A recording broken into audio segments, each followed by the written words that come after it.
Алғашқы шәкірттеріңіз қазір нешеде? 70-те. Бала да психолог қой? Мұғалімді қабылдаған, мұғалімді дұрыс түсінген оқушы, оның пәнінде қабылдайды дейді. Оқушыны ашатында, жабатында ұстаз болады екен да? Адамның өзінің бала кезінен намысы болу керек. Тәрбие фундаменті ата-анадан ғой. Баланың ең негізгі ұстазы ата-анасы. Келіп отырған бала сол отбасының айнасы.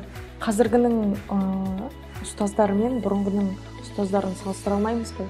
Неге бала мектепте игеретін пәнінен, соның материалдарынан неге ол қайтадан ақша төлеп оқу керек? Біз ұстаздардан жауапкершілік сұраймыз, ата-ананың жауапкершілігін қайдан алады? Ешкім сұрамайды. Ол туғаннан бері қарап келе жатыр.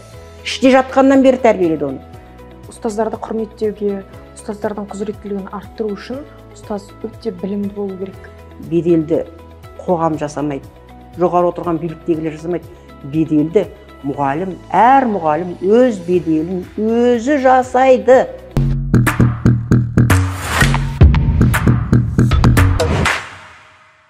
Жұмабек апа, қалыңыз қалай? Сәлеметпе, жақсы жаным. Болайық жобасының қонағы болып көргенімізге қуаныштымыз. Жалпы қазір зейнеттесіз. Ұстаздықта бірталай жыл қызмет еттіңіз. Қалай келдіңіз ұстаздық жолына?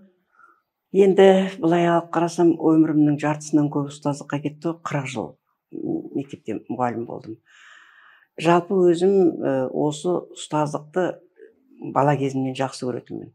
Бірінші сыныпқа барған уақытта мен тіпті ұстаздықты ерте бастадым деп айта аламын.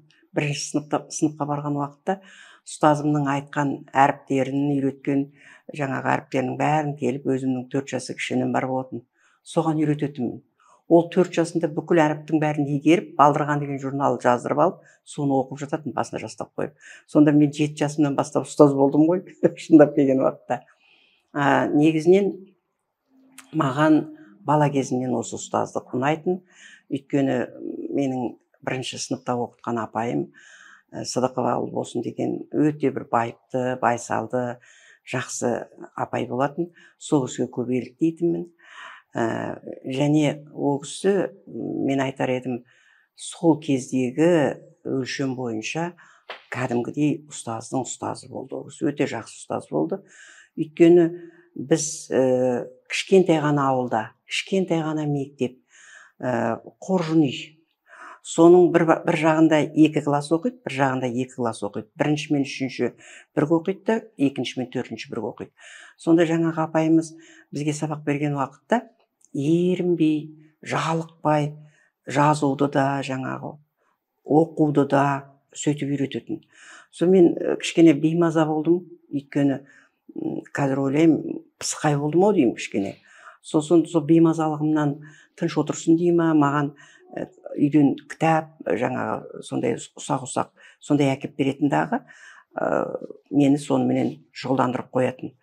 Өйткені мен жаңағы айтып атқан ана тілі кітабындағы, әліппе кітабындағы алдын ала солардың материалдарын бәрін үйден оқып алам ғой. Онда оқитын зат та жоқ енді, шындап қарағанда.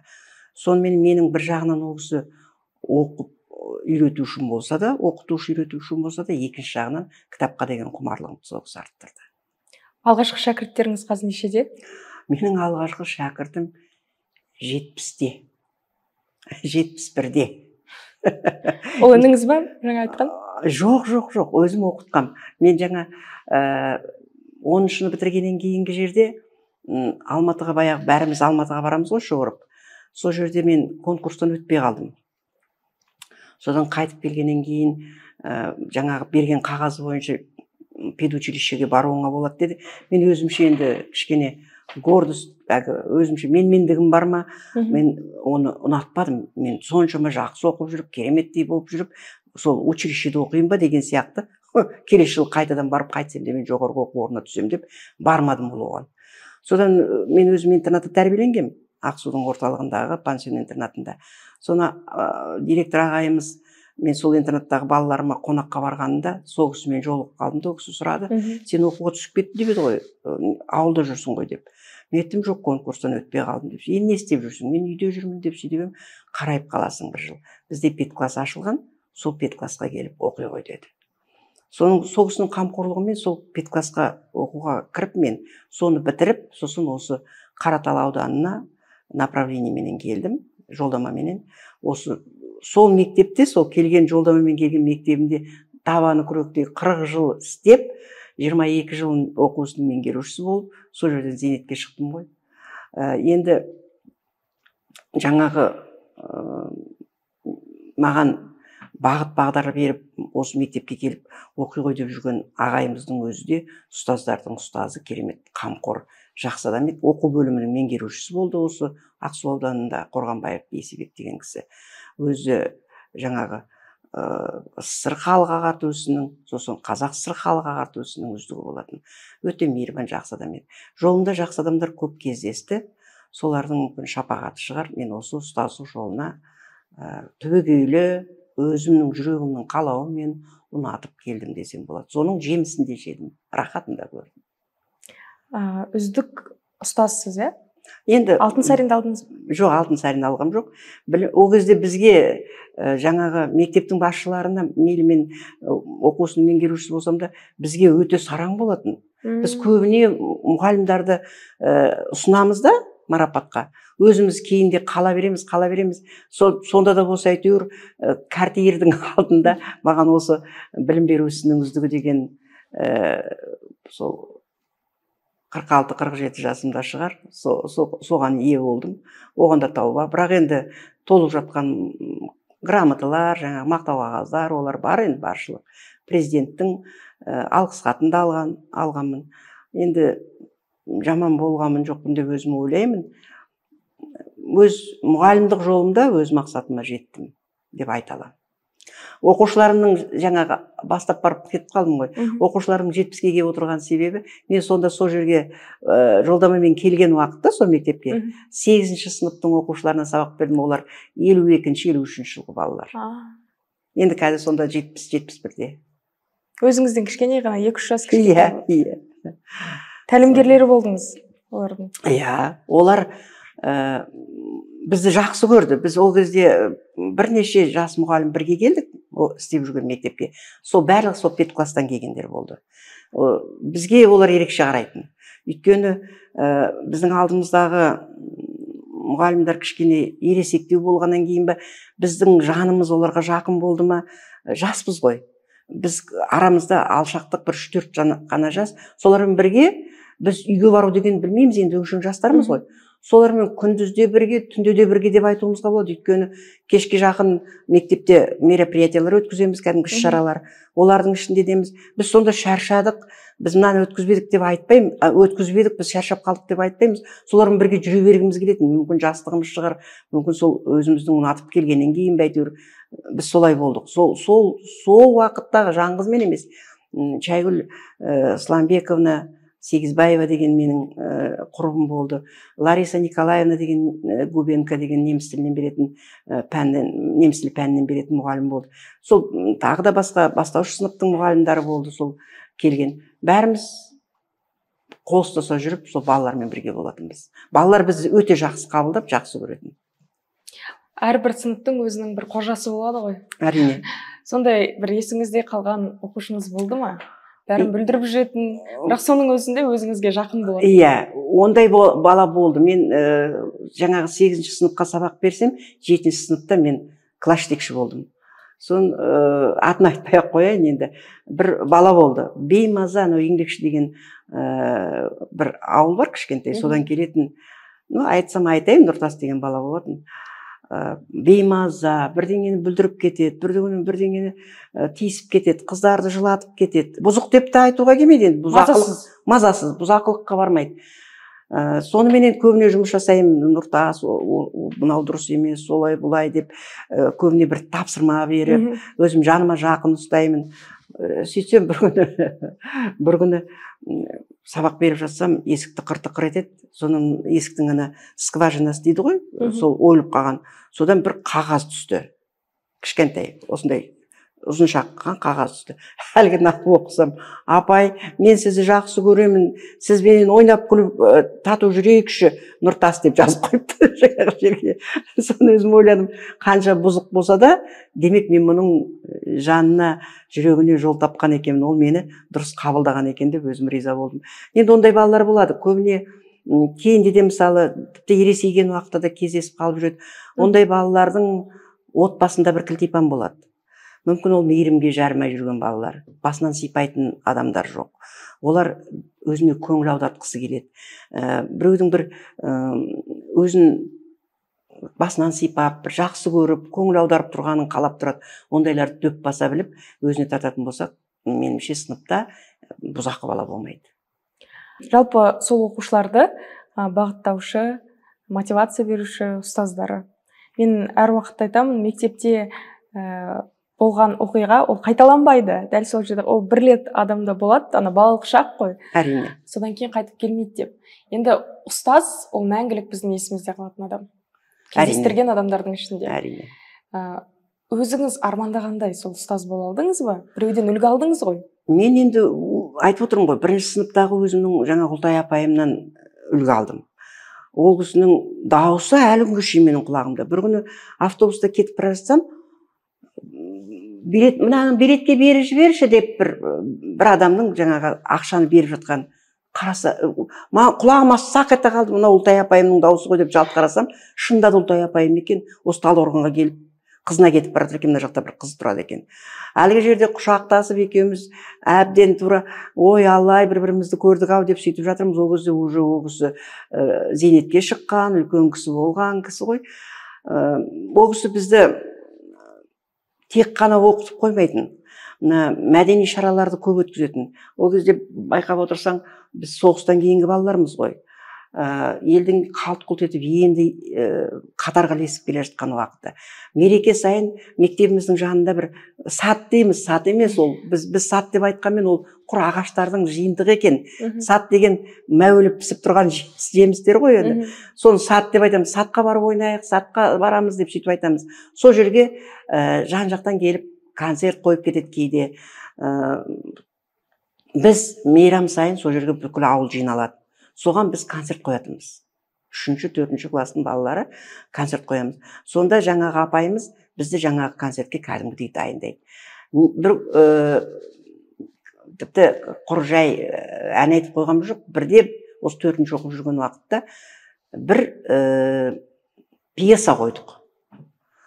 Мен енді одан бері неше жыл өтті ғой, ұмыттым.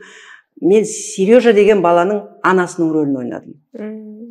Анау Сережа менің балам. Сол туралы енді мен сол ойымда қалғаны, ол оқиғаның желісінде жайында екен ойымда жоқ. Соны кәдімгі пьеса қойдық. Сонда мен Сережаның анасының рөлін маған берді.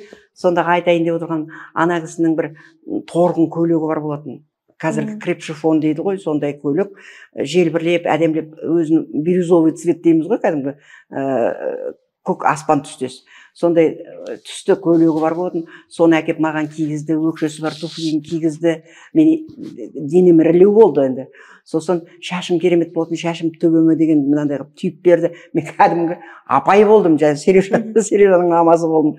Сонда жаңағы концертті, жаңағы пьесаны ойнап шықтық. Өзі ең алдыда отырып бізге көзқарасымен айтып отырады. Бүкіл ауыл риза болып, кәдімгі бір әртістер келіп концерт қойғандай қол шапалақтап, сол ойымда қалды менің. Ылғи сондай бір іс-шараларды ұйымдастырып жүретін. Содан мен көп нәрсені қабылдадым. Кейінде де сосын ол кісі басынан аяғына шейін жүрмейді, бас жағында бізге көрсетеді, үйретеді. Сосын кейін өзі тек қатысушы болып отырады. Біз жаңағыны өзіміз жасаймыз, ана кісі түзетіп қана отыратын. Сонымен кейінде өзімнің алған сыныптағы балаларыма соны пайдаландым. Балаларымды үнемі жетектеп үйретсең, ол жалтақ болады о бала. Өйткені маған тағы айтса екен, тағы не істейін деп тұрады. Алғашқы уақытта бағыт-бағдар беріп қойып, сосын өзіне еркіндік берсең, ол өзін сенімді қабылдайды дағы маңайдағы болып жатқан іс-шараның желісін. Ол өзіне өзі сенімді болып, дұрыс ары қарай алып кете алады. Мен сол өзімнің балаларыма қолдандым. Оларға бас жағында 5-ші сыныпта жүрген уақытта, мен кейінде зейнеткерлікке шыққаннан кейін должностымды өткізіп тастадым. Сосын өзім класс алдым. Өйткені өзімнің кенже қызымның классы 5-шіге келетін болды да, соған дұрыстап өзім тәрбиелегім келді енді. Сосын жаңа класты алдым. 7 жыл тәрбиелеп, бітіріп, оларды 11-ші бітірткізіп, сосын кеттім. Бір жолда кеттім пенсияға. Сонда жаңағыларға 5-ші, 6-ші сыныптарда оларды жетектедім. 7-ші, 8-ші, 9-ші, 10-ші, 11-шіде бұлар өздері ойламаған нәрсені ойлап шығарып, ойламаған нәрсені істеп, мына мектептегі өтіп жатқан, осыны тыңдап отырған кісі осы өтірік деп айтпайды, өтіп жатқан іс-шараның барлығында бірінші орынды бермейтін сыныбым менің. Уже басқа класстарда бір жаман не пайда болған даже. Бәрібір сол класс алады, біз неменеге дайындаламыз деген сияқты. Кейде бақталасып, мұғалім ренжісіп қалатын жағдай болатын. Енді мен айтпаймын, мен керемет Макаренко болдым демеймін, бірақ соның барлығы сол өзімнің ұстазымнан алып, соны іске асырғандығымның арқасында соның нәтижесі деп есептеймін. Сонда балалар неше түрлі нәрсені ойлап шығаратын. Жаңағы концерт қойған уақыттағы балықпен сөйлесетін уақытта ерінбей судан балық алып келіп, мынандай дәу 3 литрлік банкаға сап қойып, балықты шоршытып сөйлетіп, өздері үстелдің астында отырып. Сондай нелері, фантазиялар мықты болды. Сондайға шейін барып, үнемі өзімді қуантып отырды оқушыларым. Оның барлығы ойлаймын, енді бекер мақтансам да болатын шығар. Сол өзімнің істеген іс-әрекеттерімнің, солармен істеген шаруамның нәтижесі шығар деп ойлаймын. Негізі мәдени шаралар балаларды көп нәрсеге Өйткені мен өзім сол мектепте тәрбиелендім, әр уақытта айтып отырамын, үйде қарайтын ешкім болған жоқ. Сағат 9-да мектепке кетіп қалам. Содан менде Шара деген апай бар, бізде кілтті алсам айтатын, осы қыз мектепті ашып, мектепті жабады өзі деп. Сонда ертеге болатын, сосын кеш қайтатын мектепте. Өйткені қызықты болатын, сондай шаралар ұйымдастыру. 5-ші сыныпта мектепте жүргізуші болып бірінші рет шығам. Сол кезде айтам, ешкімге бергім келмейді оны жүргізушілікті. Болды, 11-ші сынып бітіргенше жүргізуші болуға ешкімге бермей қойдым. Әрбір шара өтеді. Кейде біреуді басқа біреуді қойып жатса қызғанып, ренжіп, мен жүргізіп жүрдім ғой деп сондай болатын. Әрине. Өйткені мен сол миссияны маған берген сияқты. 11-ші сыныпқа шейін миссиямды орындап, содан кеткен болатын. Ол жүргізушілік деген өте күшті жауапкершілікті қажет ететін нәрсе ғой. Мына кейінде мен телевидениеде істедім дедім ғой, сонда Мағжан деген жүргізуші, Мағжан Руфилина деген қызым болды, Мағжан деген ұлым болды. Ол қазір уже университетті бітіріп келіп, қазір жақсы бір жерде жұмыс жасап жатыр. Сол Мағжан кішкентай 3-ші, 4-ші оқитын кездері, Руфилина 2-ші оқитын. Сонда жаңағы жүргізушілікке оларды таңдап алдық қой. Бірнеше дубль түсіреміз. 2 түсіреміз, 3 түсіреміз, 4 түсіреміз. Кейде аналар шаршайды, көзіне жас келеді, ренжиді. Сосын алып барып, тәтті шай алып беріп, жаңағы терін сүртіп, әртүрлі нәрселер айтып, оларды алдандырып, қайтадан әкеп, қайта түсіреміз. Соны кейінде кездескенде жаңағы балам айтады ғой, сізге көп рахмет. Соның арқасында мен ашылдым. Әйтпесе ұялшақ, жазық, бір нәрсе қысылып, дұрыс істемей тұрмын ба деген бір сенімсіздік болатын. Сіздің осы хабарыңыздың арқасында мен ашылдым деп сөйтіп айтады. Шындығында ол жаңағындай іс-шараға қатысқан сайын адам өзіне сенімділікті көбейтеді. Өзіне өзі сенімділік артады адамның. Сосын кейін фантазиясы. Маған былай істесем былай болар ма екен, былай істесем былай болар ма екен. Ол ойланады ғой, тұрып қалмайды бір орында. Сондықтан ол енді шындығында бір жағынан мұғалімнің оқушымен тіл табыстау шеберлігіне де байланысты, екінші жағынан оқушының мұғалімді қабылдауына да байланысты. 5-шіге келген бір оқушы менің көкейімнен әрі кетпейтін нәрсе. 4-шіні бітіріп 5-шіге келген оқушыны қазақ тілі мен әдебиетінен қабылдап алдым. Енді сабақ беріп жүрмін. 1 апта өтті, 2 апта өтті, 3 апта өтті, сөйлемейді ана бала, қыз. Сосын сабақ сұрасам айтпайды, үндемейді, осылай тұрады. Бірақ дәптерлерін алам, дәптері керемет жақсы. Сондай сауатты жазады, каллиграфиясы керемет жақсы. Неге бұл сөйлемейді, таңғалам. Балалардың барлығы шу ете түседі. Ол сөйлемейді, апай, сұрамай-ақ қойыңыз, ол айтпайды деп шулайды.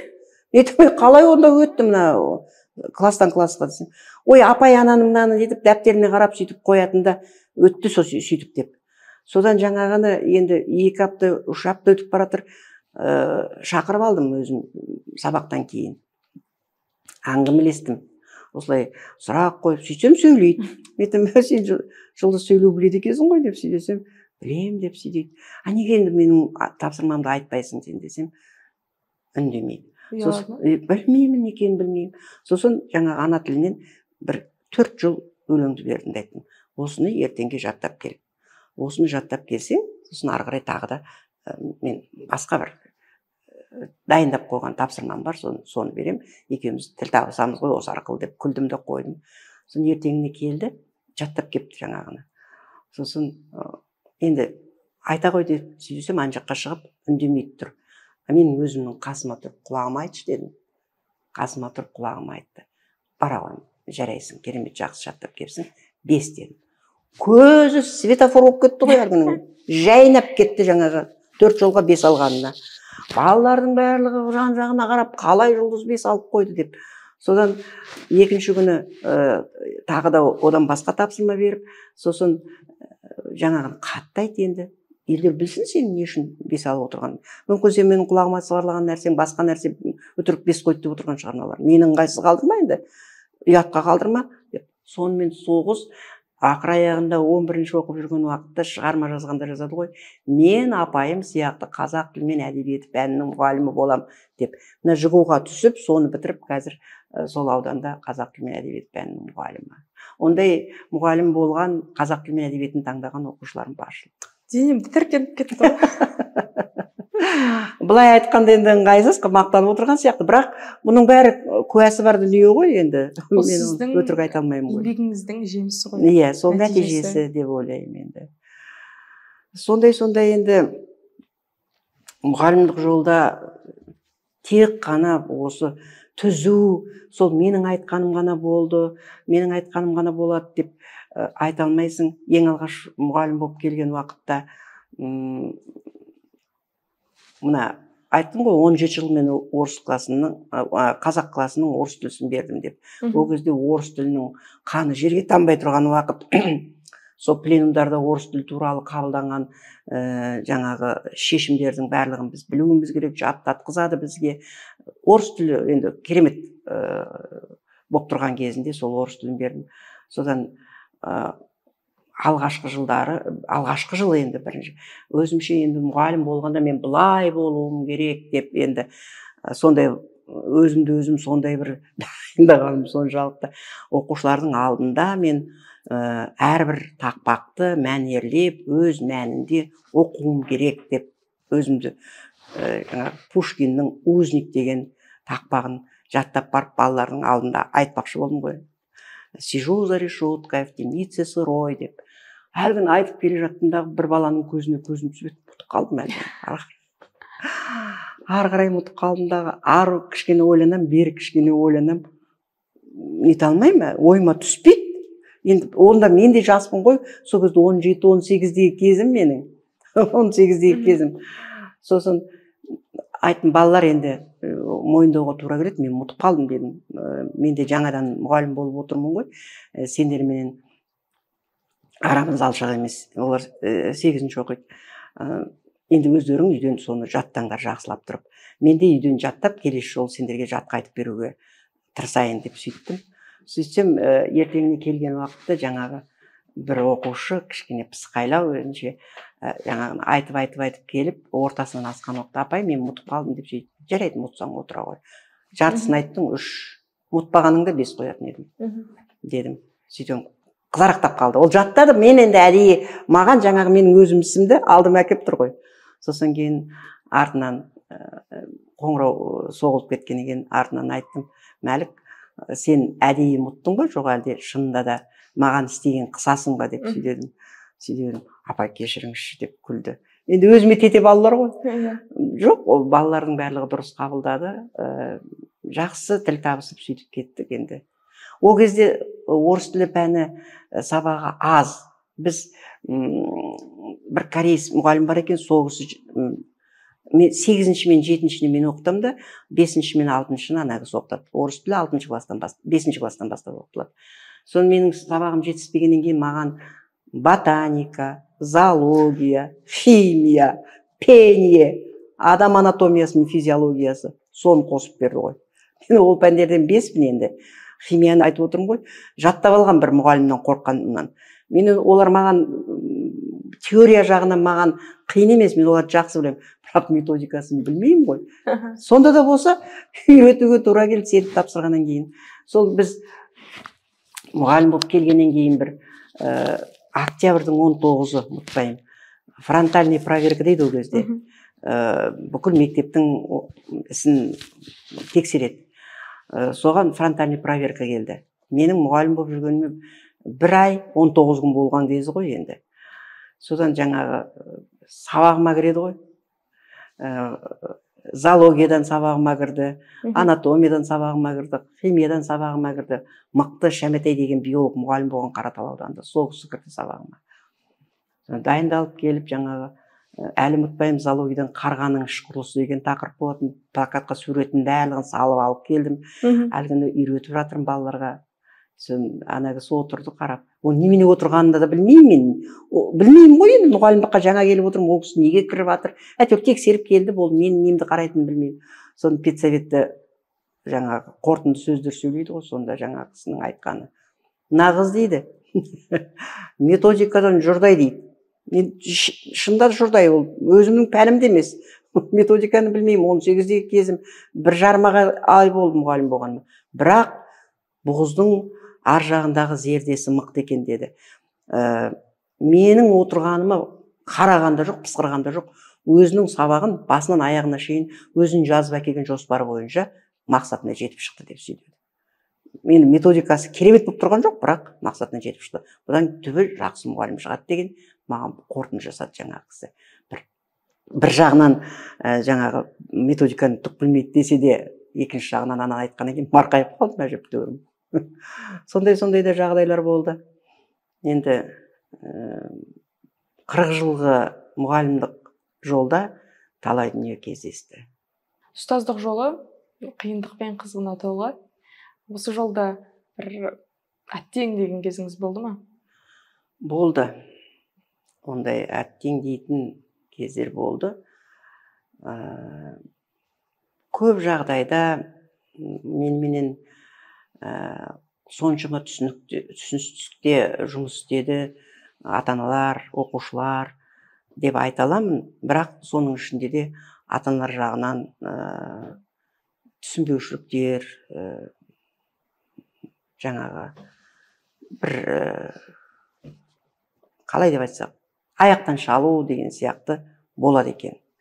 Біз негізі мұғалімдар материалдық жағынан бірдеңені ішіп қояды-ау, жеп қояды-ау, мыналар сөйтіп қойды деп айта алмайды ешкім. Мысалы, бухгалтер болса, ойбай ақша жеп жатыр олар деп айтады, дүкенші болса, ой олар жеп жатыр, артық ақшалар бар. Бізге ішіп қойды, жеп қойды демейді, бірақ дегенмен де өздері кілтипан іздеп тұратындар болады екен. Менің баламды кемсітті, менің балама дұрыс баға қоймады. Мен енді көп жағдайда нақты баға қоюға тырысам. Бірақ әр мұғалімнің өзінің балалардың білімін бағалауда әдіс тәсілі болады. Кейбір бала қабілеті нашар болып тұрып, жақсы тырысып бір кереметтей болып дайындалып, әлінің жеткенше дайындалып келсе, неге оның жаңағы жетістігін марапаттамасқа?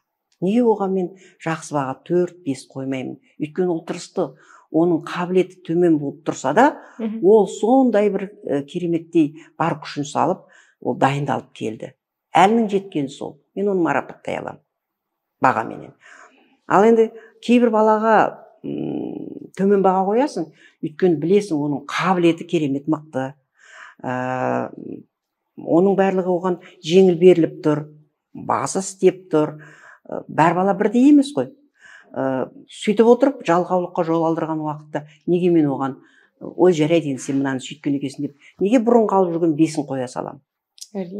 Сондай жағдайда ата-аналардан болады. Менің анау пәленбай оқып жүрген балаға сондай баға қойыпсыз. Менің мына біліп жүрген, ылғи жақсы оқып жүрген балама неге сіз бұл жолы 3 қойдыңыз, неге сіз бағасын төмендеттіңіз дегендер болды. Енді оны өмірімде бір ұмытпастай із қалдырғанда шаруа бар, оны көпшілікке жайғым келмейді. Бірақ дегенмен жүрегіңізде қалып қойды ғой. Жүрегімде қалып қойды. Менің қызымды кемсітіп, менің қызыма жаман баға қойып, сосын менің қызым түнімен ұйықтамай шығып, манипуляция дейді ғой. Сонда жаңағы баласына әйтеуір бес қою керек қой. Неге мен оларға олай бес қоюым керек? Өйткені баласы мектепке келген уақытта ата-анасы оны дайындықпен жібереді ғой сабағына. Менің өзімнің анам айтатын: сабағыңа дайындалмадың ба, барма. Ол жерде сүмірейіп, мойныңнан желкеңнен су кетіп тұрмасын. Дайындалмадың ба, барма. Бардың ба, дайындалып бар, әлдегім құсамай. Сосын партаның артында отырушы болма дейтін. Партаның артында өңшің түк білмейтін сондайлар отырады. Алдында отыр, басыңды көтеріп отыр. Тік ұста басыңды. Басыңды тік ұстау үшін сен бәрін біліп тұруың керек деп. Шешем өзі оқымаған кісі болса да, біздің оқығанымызды керемет жақсы көретін. Оқу, мен көрген бейнетті көрме, мына қызылшаның түбін деп тәпкілеумен күнім өтіп жатыр күннің астында. Сендер оны көрмеңдер деп солай айтатын. Сондықтан мен ол өзі, оның үстіне ұстаз өзі, шешесі, анасы. Сонда сөйтіп отырып баласына солай айтпаса, бір мұғалім адам айтты: сіз, апай, менің балам ылғи дайындалып келіп қол көтергенде сұрамайды екенсіз, именно дайындалмай келгенде сұрайды екенсіз дейді. Мен айтам, оған сұрақ қойдым: сен өзің де мұғалімсің, неге ол дайындалмай келу керек? Ол үнемі дайындалып келу керек. Мен оның ішінен біліп отырған жоқпын, оның дайындалып келгенін, дайындалмай келгенін. Мен именно дайындалмай келгенде сұрауым керек. Өйткені бала оны ескеру керек. Ертең мені мынаны дайындалмадым, ертең менен міндетті түрде сұрап қалуы мүмкін ғой деп ойланып тұру керек. Сондықтан өздерің сондай қызметте болып жүріп, менімен бірге аяқ алыстарың бірге болып жүріп, бұлай айтқандарың дұрыс емес деген сияқты. Талайы болды. Бала да психолог қой. Әрине. Біз оқушы болған кезде сондай кейбір сабақтарды айтып жатсаң, осы жолы сұраса кейін бес қоя береді деген болатын. Мен өзім жалпы әрқашан айтамын, кейде көбіне баға үшін оқығам. Өйткені папам 4 алма деп айтатын. Содан бір уақыттар болады, ұстазым болады химия пәнінен. 8-ші сыныпқа химия пәніне келген кезде бірінші сабағын оқып келем, 5 аламын. Екінші сабағында 5 аласың, үшінші сабағында сұрамайды ау деп отырасың, сұрап қалады. Ал сен оқымадың. Сол кезде түсінесің, ол кісінің сабағын әр уақытта оқу керек екенін. Иә. Содан кейін 4 алып келген жағдайда үйге папама ана география пәнінің мұғалімі жаман, маған 4 қойды деп айтсам, папам ұрсатын. Мұғалім жаман болмайды деп. Сен сол бағаға лайықтысың деп айтатын. Сол жаңа ғана 5-ші сыныпта көзі жайнап кетті, 5 қойдым дедім ғой. Соның әжесін бір күні көшеде кездестірдім. Сөйтсем айтады: апай дейді, менімен қатар болса да, апай, сіз ана менің қызыма не істеп қойдыңыз деп сөйлейді. Мектептен келеді дағы тамақ іше салады да, киімін ауыстыра сап қазақ тілі мен әдебиетін алып оқиды дейді. Сіз не істеп қойдыңыз? Демек екеуміз тіл табыстық дедім. Сол жақсы оқушы, ол жаңағы мұғалімді қабылдаған, мұғалімді дұрыс түсінген оқушы, оның пәнінде қабылдайды дейтінім содан шығады. Ал жаңағы өзінің ата-анасы дайындалғанда сұрамайды екенсіз, дайындамағанда келіп сұрайды екенсіз, менің қызыма стресс болды, сіз 5 қоймағансыз деген сияқтыларды айтқаны, ол енді тәрбиеге жатпайтын дүние ғой. Жалпы қазіргі уақытта да ата-аналардың бағыты дұрыс емес. Осы дәл қазіргі уақыттағы. Өйткені ата-аналар көбіне балалардың сөзін сөйлейді. Жұмабал апа, өзіңіздің бір орындалмаған армандарыңыз болды ма? Енді орындалмаған арманым болды деп айта алмаймын. Жалпы өмірде өзім алдыға қойған мақсаттарыма жеттім. 5-ші сыныпты бітіргеннен кейін біз 4 жылдық мектеп болды.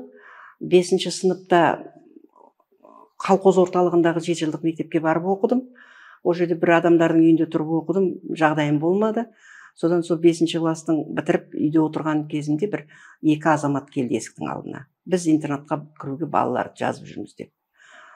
Ой, мен барам интернатқа деп, інім екеуміз де барамыз деп, екеуін жаздырып қойдым. Осы кетті. Кеткеннен кейін анама айтып едім. Ол уақытта олар интернат деген білмейді, детдом. Ой, балаларын асыраймай, әкеміз ертеректе қайтыс болып кеткен, балаларын асыраймай, ана пәленшекең детдомға өткізді деп айтады, мен жібермеймін сен деп. Мен айтам, жоқ, мен барам. Мен бәрібір барам. Балаңызды жібермесеңіз жібермеңіз, оңызды алып қалыңыз, мен 4 жас кіші, мен барам деп. Содан 27 августта кел деген, 27 августта шешемді ертіп сол Ақсуға аудан орталығына келдім. Келсем, 27 августында комиссия болып жатыр екен.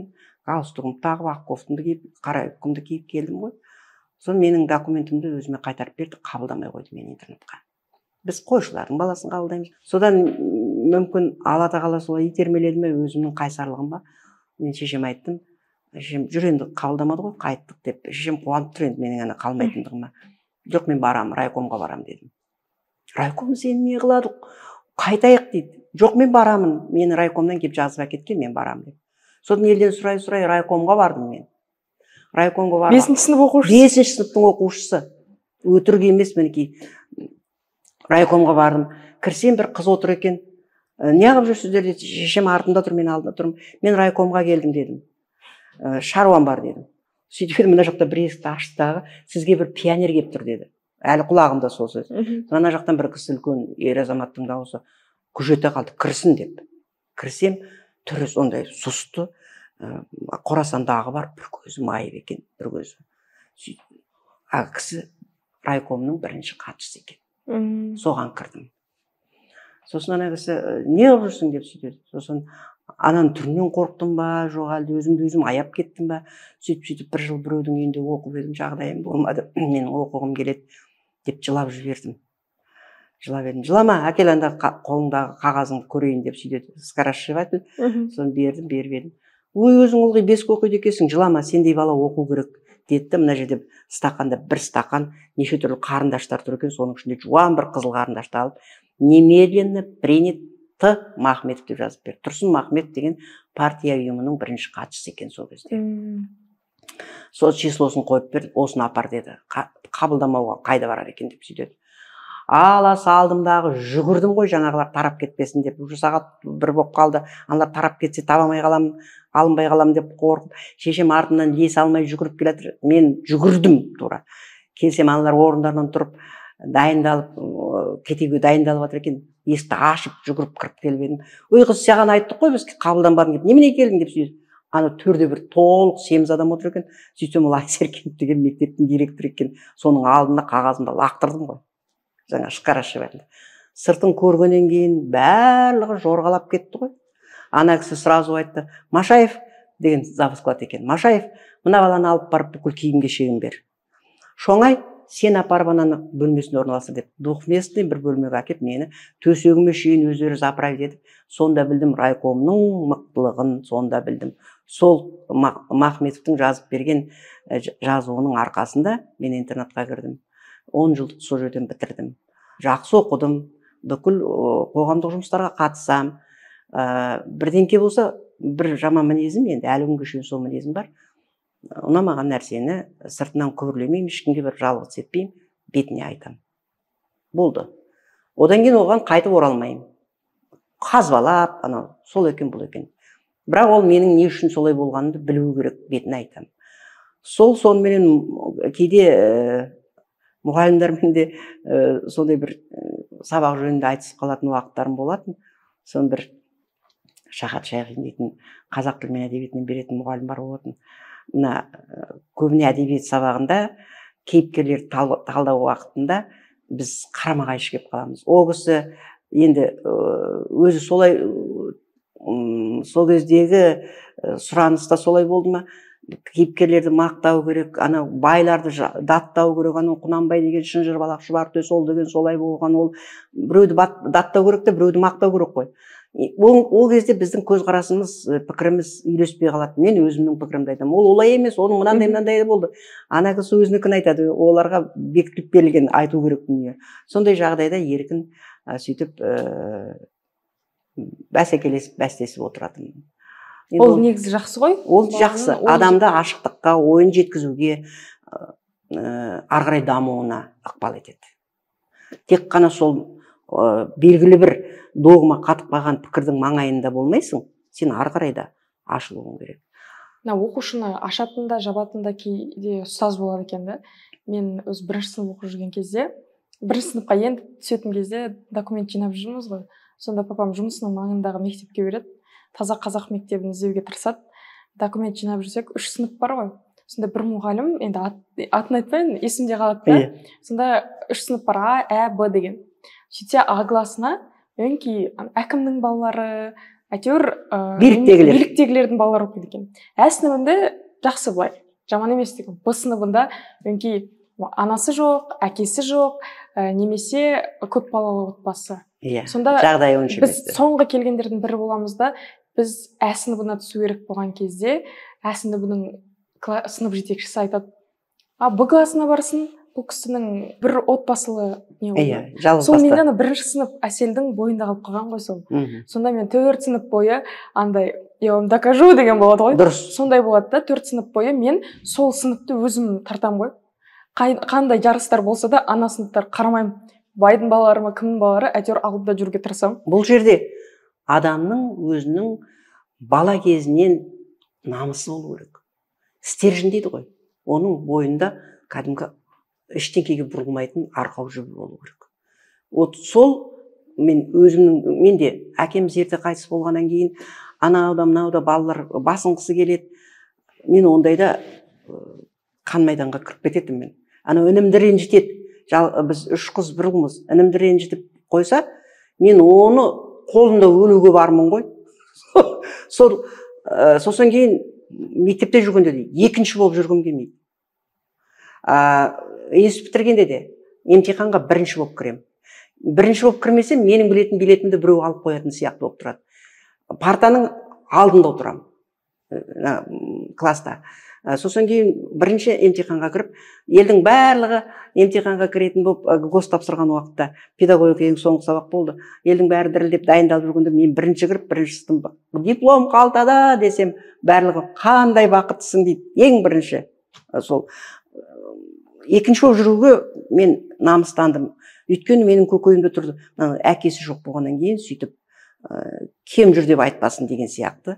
Сол намыс мені өмір бойы жетектеумен келеді. Әлі де өзімнің балаларыма да айтам, сол намыстарыңды жоғалтпаңдар. Адамның өзінің бойында үзілместей бір арқау жібі болу керек, стержені болу керек, сосын бойында намысы болу керек. Сол намыс жететін жерге, нәтижеге жеткізеді. Сол ойланып отырам ғой кейде. Сол мінез менде кішкене кезден қалыптасыпты. Өйткені көбіне менің тік мінездігімді бұрын тәрбиесіздікке көретін. Сол кезде мен ішімнен ойлайтын, қалай мен шындықты айтып тұрмын ғой, неге бұл жерде қалай тәрбиесіздік болуы мүмкін? Қарамайтын ғой, үлкен кісі, қандай адам, басшы емес. Егер сол сәтте пікір оң болса, онда мен шындықты айтуға тырысатынмын. Бұл жерде педагогикалық бір қағидаға мен тағы да қосылатыным, бала жас кезінен еркін тәрбиелену керек дейді. Еркін тәрбиелену керектік әркім әртүрлі түсінеді. Еркін тәрбиелену деген ол бейбастақтық емес, ойына келген істеу емес. Еркін тәрбиелену деген ашықтық.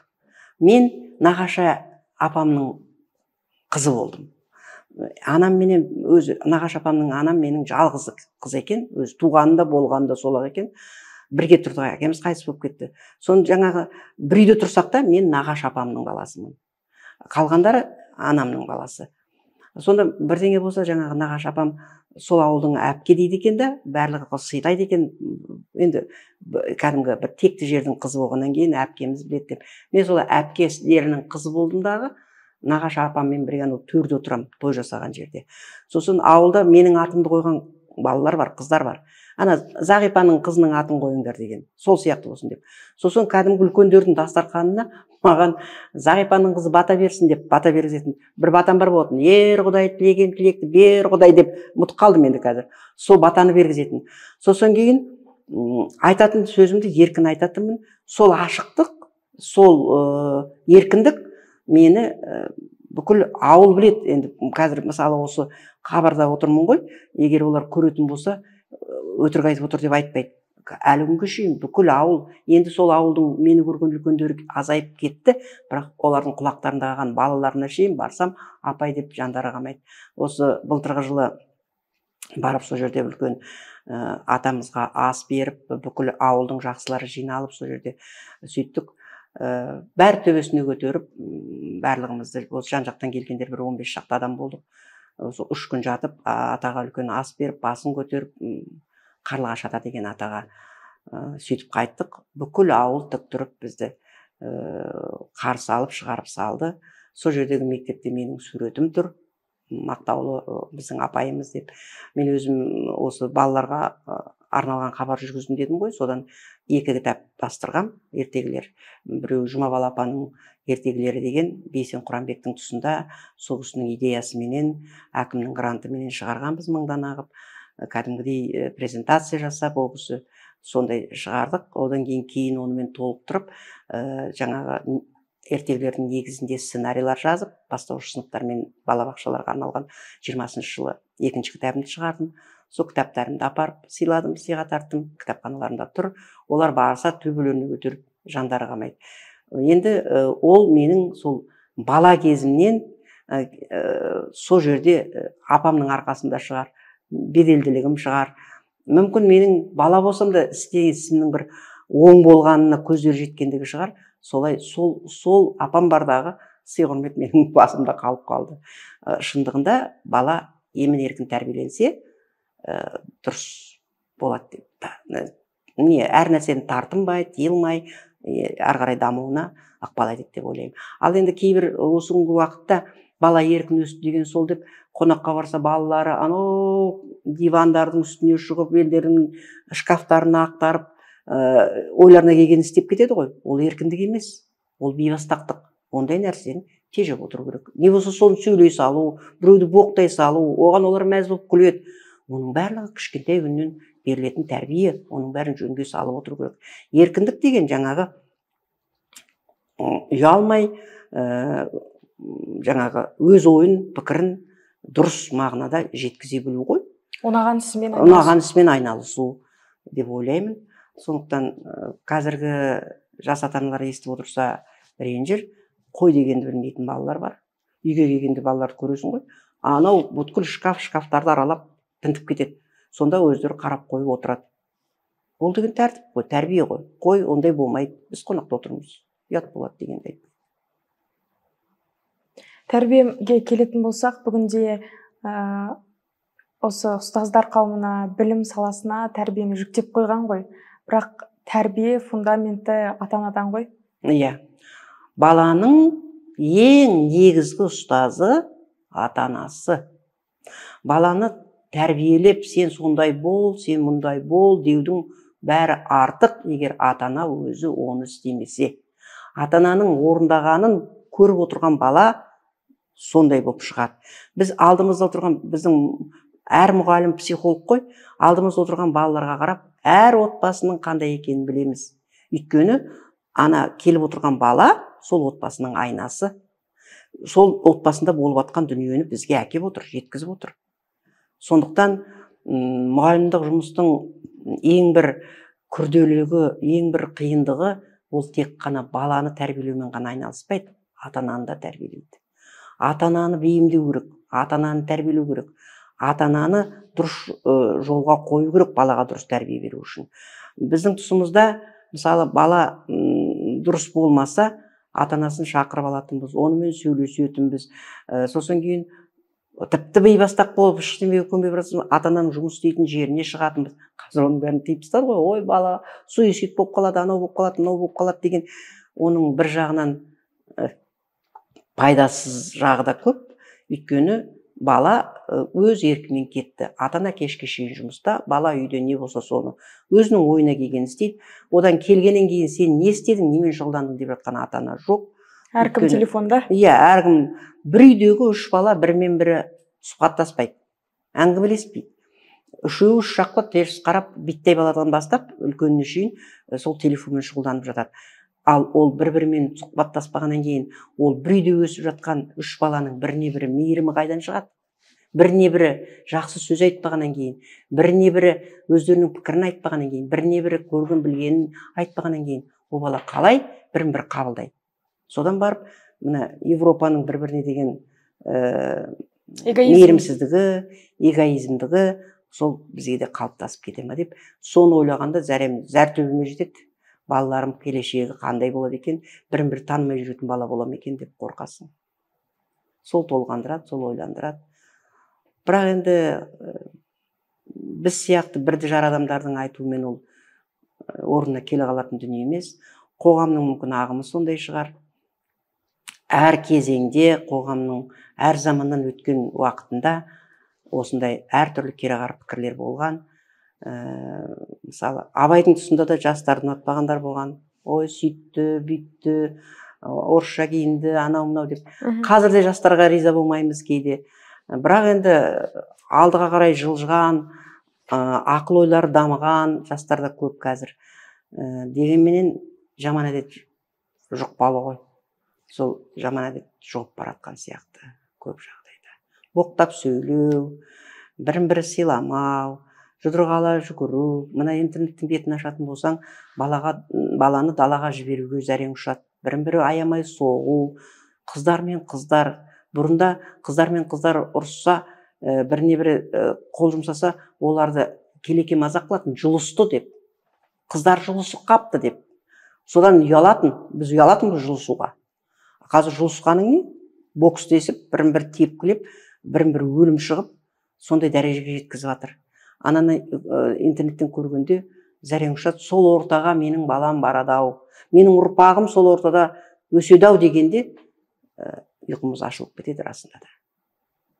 Қазіргінің ұстаздары мен бұрынғының ұстаздарын салыстыра алмаймыз ғой? Салыстырамаймыз. Біріншіден, ең үлкен айырмашылығы қазіргінің ұстаздары мен бұрынғының ұстаздарының, қазіргі ұстаздар да жас қой. Қазіргі ұстаздар да қазіргі заманның тәрбиелеген ұрпағы. Қазақилығы аз, жанашырлығы аз, естіп отырса ренжитін шығар енді. Мен ілуде біреуі ғана сол балаға жүрегі ауырып, мынау солай бола қойсыншы деген ұстаздар кездестірем. Көбіне ұстаздар сол көбірек сағат алса, жағдайларын жасаса, ақшалары мол болса, олай ойлайтын себебім, бұрынғы уақытта біз ұстаз болып жүрген уақытта бала түсінбеді ма? Бізге түсінбей қалдым деп айтады, біз түстен кейін шақырып алып, қосымша сабақ өткіземіз, тегін. Біз оған сол тақырыпты түсіндіріп, бірнеше мысалдармен миына құйып жібереміз. Ол тегін. Қосымша сабақ дейміз, тегін. Қазірғылар жібереді, ол репетиторство. Ақша төлейді. Неге бала мектепте игеретін пәнінен, соның материалдарынан, неге ол қайтадан ақша төлеп оқу керек? Сол мұғалімға. Немесе басқа мұғалімға.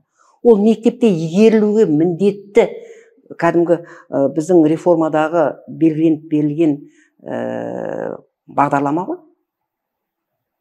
Соны олар игертіп жіберуге міндетті ғой әр мұғалім, әр оқушыға.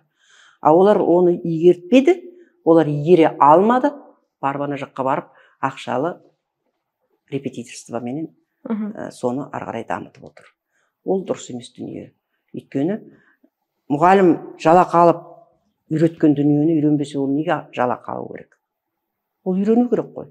Оның ақшасының результаты жоқ болып отыр ғой қазір. Сапасы жоқ болып отыр ғой. Өйткені ол үйренбеді. Демек, оның ол сабағы зая кетті деген сөз. Ол қосымша ақша төлеп, екінші біреуге барып үйреніп отыр. Екінші айырмашылығы, мұғалімдерді талап атқан дүние көп. Оқушылардың өздері қарама-қарсы келеді. Көріп жатырмыз ғой, мына әлеу желіде неше түрлі оқушылар мұғалімдерге неше түрлі сөздер айтып, төбелесуге шейін барып жатыр. Оның барлығы үйдегі түпкі тәрбие. Ата-аналар солай мұғалім туралы жаман сөз айтады, бала биттейінен соны құлағына құйып, қабылдап өседі. Сосын оларға, мұғалімға деген бір кереғар пікір пайда болады, мұғалімді олар табиғи түрде қабылдамайды. Сосын ол сондай болып жатыр. Сосын кейін ата-аналар екінші. Баласы бірдеңе болса, менің балам неге сөйтіп қалды, неге менің балам жаман баға алды, неге менің балама бес қоя самадың, жүрегін ауырттың, неге менің балама сен ар отыр дедің, неге сен шашыңды неше түрлі түстіге бояп алдың дедің. Мектептің өзінің формасы, өзінің уставта бекітілген әр оқушының өзінің кейпі бар ғой. Ол қызыл, жасыл, көкке басын бояп келсе, неге мұғалім клаштек шайтпайды, сенің андағы шашың не? Бір тектеске боя хотя бы деп айтады ғой. Әрине. Попугай ұқсап отырсың деп айтса, осы сөз болды ғой, керемет. Сен попугай деп айтыпсың менің қызымды деген, Құдай сақтасын. Сонда айналып келеді дағы, бұл жерде системада дұрыс емес. Айналып келеді, ақ қарасына қарамай бас салып мұғалімді жұмыстан шығарады. Не болмаса оған қатаң сөгіс жариялайды. Ана ата-ана дұрыс болмай қалды деп.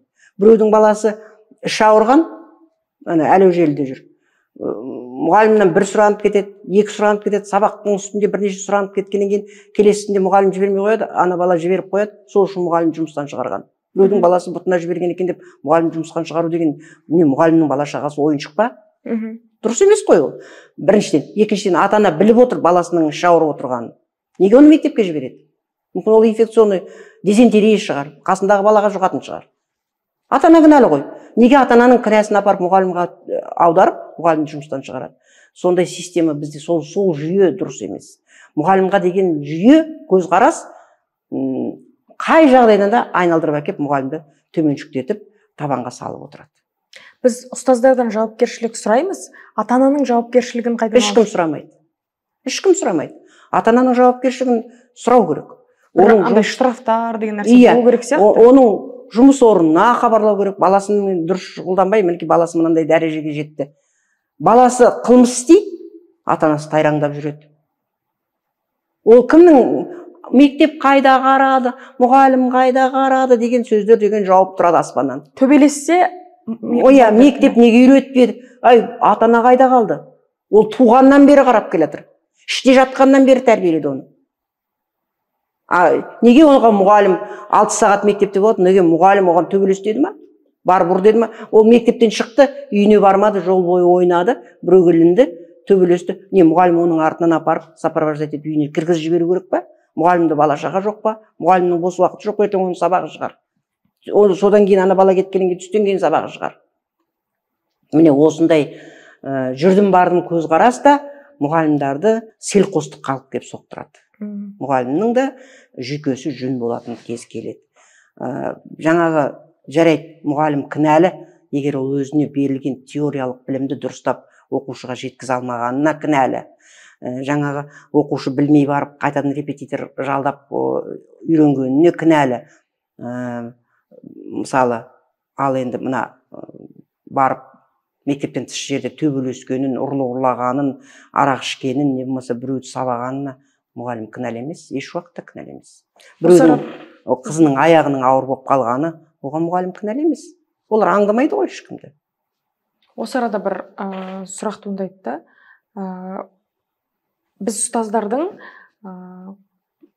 құрметтеуге, ұстаздардың құзыреттілігін арттыру үшін ұстаз өте білімді болу керек. Иә. Өйткені қазірдің көп ұстаздары бар, блогерларды жалдап алады, блогерларға жүгінеді, менің құқығым тапталып жатыр деп. Бірақ шын мәнісінде келіп, ол кісілердің білімін тексеретін болса, өкінішті деген сол жерде болды. Рас. Қаншама мұғалімдер жалған дипломмен жүріп ұсталып жатыр. Соның ұяттары қалай соған жетті деп таңғаламын мен. Қалай ол жүрді қыпылықтамай. Бір күні болса, бір күні мені ұстап алады-ау, сонда елге не бетімді айтам деп ойламай ма? Неге соншама ұятсыздыққа барды деп соған менде әбден қапа болам. Біріншіден. Екіншіден, жаңағы мұғалім біздің беделімізді түсіріп жіберді, біздің беделімізді сөйтті. Беделді қоғам жасамайды. Беделді біреу жасамайды. Жоғары отырған биліктегілер жасамайды. Беделді мұғалім, әр мұғалім өз беделін өзі жасайды. Өзі жасайды. Егер сен аузыңнан сөзің түсіп, қойныңнан бөзің түсіп, балаға өзіңнің күректей диплом алып бітіріп келген оқу орнының берген мамандығы бойынша сен теориялық білім бере алмай тұрсаң, практика жүзінде оны іске асыра алмай тұрсаң, сен кімді кінәлайсың? Бала келеке мазақ қылады, күлкіге айналдырады. Сенің өмір бойғы беделің жоқ деген сөз. Қазірдің өзінде бар ондай пәлен деп бір мұғалімнің атына қойшайсың ол сөйтіп тұратын деп. Ол деген қарап отырсаң өзінің сүйегіне таңба, оның ұрпағының сүйегіне таңба. Мұғалім білімді болу керек. Мына осы әлеу желідегі Фейсбукта, Инстаграмда барлық неде отырам мен. Сонда мұғалімдардың жазған комментарийларын көрсең, солардың жазған посттарын көрсең, мен әлде тілші болғаннан кейін, тіл маманы болғаннан кейін ба, қып-қызыл қатеден басым айналып кетеді, жыным қайнап кетеді. Неге мынау мұғалім болып жүр деп ойлаймын. Сауатты болу керек. Сауатсыздық деген енді сөйтіп отырып, сауатсыз жазып отырып, мұғалім қалай оқушыға сауатты жаз деп айтады. Бар ондай мұғалімдер. Менің өзімнің де басымнан өткен. Тақтаға жазып қойып, апай сіз қате жаздыңыз ғой десе, жаз осылай деп сабағына кіріп отырған уақытта. Оқушы дұрыс айтып тұрса, сен дұрыс айтпадың, басқаша айту керек еді деп айтқан мұғалімдер бар. Оған замечание айтсаң, алып барысқанында болды. Менің тарихымда өтті, ондайларды да көрдік. Дегенмен әр мұғалім өз беделін, өз жаңағы имиджін өзі көтеру керек. Одан басқа ешкім оны көтермейді. Осы уақытқа дейін сіздер андай сарафанный радио арқылы бар ғой, ана ауылда андай мықты мұғалім бар екен деп, Жұмабала апа бар екен дегенді сарафанный радио арқылы жеткіз. Сіз Инстаграмға шығып, сәлеметсіздер ме, құрметті аудитория, сіздермен мен Жұмабала деп отырған жоқсыз ғой. Иә. Сізді білетін адамдар өздері еңбегіңіз арқылы білді, шақырады, иә. Бірақ қазіргі жастарға сондай мүмкіндіктер көп. Әлеуметтік желіні алып, өздерінің жұмыстарын көрсетіп, өздерінің еңбектерін көрсетсе, олар бағаланады. Сіз айтпақшы өздерінің имидждерін сол жерде көрсете алады. Бірақ өкінішке орай оларға керек емес. Отырады. Жаңа білім алу керек болса, біз бәрін білеміз деп отырады. Ол бізге не керек дейді. Бізге қатысы жоқ дейді. Сөйтеді. Мен кейде кейбіреулер достық ұсынады маған Фейсбуктан, жаңағы неден, Инстаграмнан подпискаға ұсынады. Солардың алып парақшаларын қараймын мен алдымен. Сонда кейбіреулердің парақшасын қарасаң, мұғалімдер бар ішінде, басқа мамандықтың иелері бар.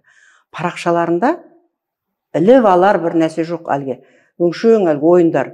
Сен келешекте кім боласың, сенің машинаң бола ма деген сияқты ойындарға парақшасын толтырып, үйтіп неге кіреді әлеу желіге деп ойлаймын. Керегі не оның? Мен әлеу желіде отырмын ба? Әлеуметтік желіде отырмын ба? Мен біреуге пайдам тисе екен деп отырамын. Мен бір жерден бір жаңалығы бар ерекше дүние көрсем, дереу аламда сала қоям. Өйткені басқа адамдар, менің достығымдағы адамдар көрсінші. Мүмкін ол басқа бір шаруалармен көре алмай жүрген шығар. Мүмкін оған кездеспеген шығар. Көрсін, оқысын, дамысын. Халық алсын. Арасында өзім сол пайымдаған пайым бойынша өлеңдерімді кіргізем, өлең жазам кейде. Кейде өзімнің пайымымды жазам. Талай адамдар рахмет айтып жазып жатады. Сонда мен ойлаймын, мен қоғам түзейім деп отырғаным жоқпын. Бірақ сондай адамдар көп болса, әрқайсысы сондаймен шұғылданса, біреу болмаса біреуінің айтқаны біреудің құлағына ілінер деп ойлаймын. Сондай бір пайдалы іске бола ашу керек қой жаңағы. Инстаграмды да, Фейсбукты да, Телеграм каналыңды да. Тіпті ол адамның өзіне, өзінің жасап жатқан еңбегінің нәтижесін көруге күшті құрал да. Өйткені мен мысалы әлеуметтік желіні жүргіземін, мен салыстырамын өзіммен. Мысалы, біреумен салыстырмаймын, біреуде не болып жатыр, ода шатағым жоқ та. Мен мысалы 2017 жылы мен қандай болдым? 2019 жылы не істедім? 2020-да не істедім? Соны қарап, қазір не істеп жатырмын? Сондай сұрақтар қою арқылы сақтап қоямын да оның барлығын. Адамның өзінің дамуы үшін керек. Былтыр сен солай деп айтқан екенсің, биыл сен былай басқаша ойлап отырсың, сен уже дамыдың, уже басқаша ойлайтын болдың. Сені қоғам өзінің жаңағы ағымыменен өзгертті, пікірің өзгерді. Мүмкін былтырғы пікірің сенің онша емес болған шығар, биыл сенде ұтымды пікір пайда болды. Мұның барлығы адамның өзінің жеке басының дамуы үшін керек. Для развития дейді ғой, личности.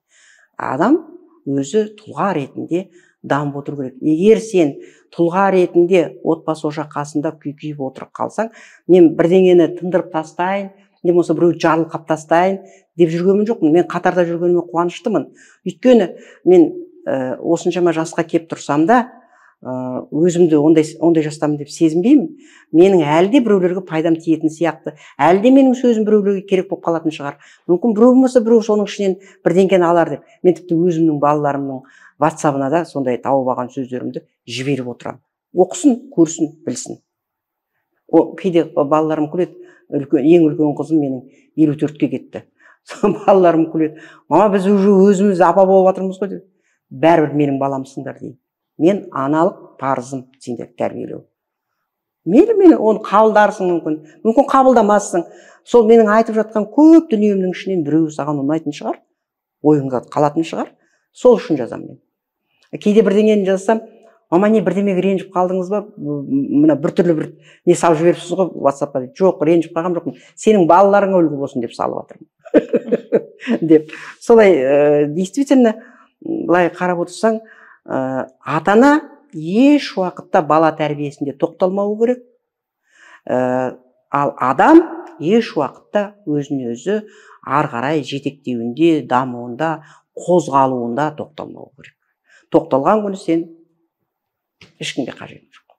Мен өзім кішкене кезімнен өлең жарыстарына көп қатысатын. Оралхан Бөкейдің жарысына қатысқаным бар. Сонда прозалық шығармасы бар. Көрге дейінгі көрер қызығың мен шыжығыңды қоса бөлісетін, қаныңнан жаралған балаң да, ағайын туғаның да, сүйікті жарың да емес, тек қана ойың. Сенің ойың қандай болады, өмірің дәл сондай болады деген. Сол біздің осы ойлайық жобасының мақсаты, енді өзіңіз қазақ тілі әдебиетінің маманысыз. Осыдан 3 жыл бұрын ойлайық деген сөз маған келіпті. Мен сол әлеуметтік желіде қарап отырсам, 3 жыл бұрын мен осындай жоба жасауға болады-ау деп жазыппын. Бірақ ол кезде мүмкіндік жоқ. Әйтеуір жазғаным бар. Бірақ сол ой бәрібір 3 жылдан кейін өзін алып келеді ғой. Ойлайық деп қоюымыздың мақсаты осы жобаны, осы болашақ ұрпақтың жағдайын бірге ойлайық және сіздің лайықты ойыңызбен бөліссін деген мақсатта ашқан болатынбыз. Өйткені сіздердей піртұтар ұстаздар барда біздің жас мамандар өздеріне бір алар тәлімі болады. Сол себептен ашқан болатынбыз. Біздің жобамыздың қонағы болып келгеніңізге үлкен рахмет. Енді осы жастарға, жас ұстаздарға, оқушыларға айтар ойыңыз болса, айтып өтсеңіз. Жас ұстаздарға айтатын менің пікірім, кеңесім, өздеріңді жоғалтып алмаңдар. Ұстаз деген өте жоғары тұрған ұғым. Кез келген адамды ұстаз деп атамайды. Ұстаз деген ұста. Балалардың жанының, балалардың жүрегінің ұстасы. Олар қалай қарай баланы бағыттайды, солай қарай бала бағыт алып тәрбиеленеді.